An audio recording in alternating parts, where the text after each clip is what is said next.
ਜਦੋਂ ਮੈਂ ਨਿੱਕਾ ਜਿਹਾ ਸੀ ਨਾ ਤੇ ਦਰਵਾਜ਼ਾ ਖੁੱਲਾ ਰਹਿ ਗਿਆ ਤੇ ਬਿੱਲੀ ਅੰਦਰ ਆ ਗਈ। ਤੇ ਅੱਜ ਜਦੋਂ ਮੈਂ ਉਹ ਗੱਲ ਸੋਚਣਾ ਵਾ ਨਾ ਤੇ ਮੇਰੇ ਜ਼ਿਹਨ ਦੇ ਵਿੱਚ ਇੱਕ ਬੜਾ ਸੋਹਣਾ ਖਿਆਲ ਪਿਆ ਆਉਂਦਾ ਹੈ।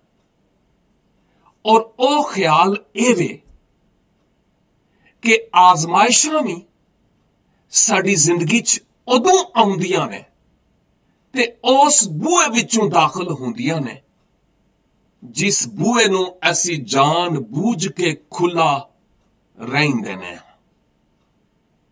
ਆਈ ਜੇ ਸਮਝ?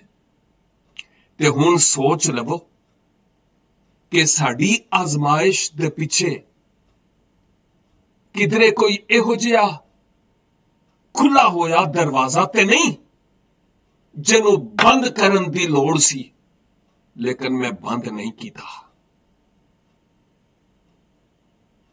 ਅੱਜ ਫੈਸਲੇ ਦੀ ਘੜੀ ਏ। ਆਓ ਉਹਨਾਂ ਬੂਹਿਆਂ ਨੂੰ ਬੰਦ ਕਰ ਦਈਏ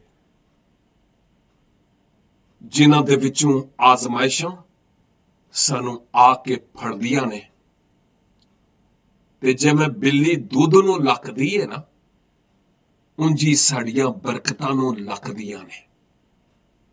ਉਹਨਾਂ ਆਜ਼ਮਾਇਸ਼ਾਂ ਤੋਂ ਆਓ ਅਸੀਂ ਕਿਨਾਰਾ ਕਰੀਏ ਤੇ ਦਰਵਾਜ਼ੇ ਸਦਾ ਲਈ ਉਹਨਾਂ ਲਈ ਬੰਦ ਕਰ ਦਈਏ। ਖੁਦਾਵੰਦ ਮੈਨੂੰ ਤੇ ਤੁਹਾਨੂੰ ਇੰਜ ਹੀ ਕਰਨ ਦੀ ਤੌਫੀਕ ਦੇਵੇ। ਆਮੀਨ।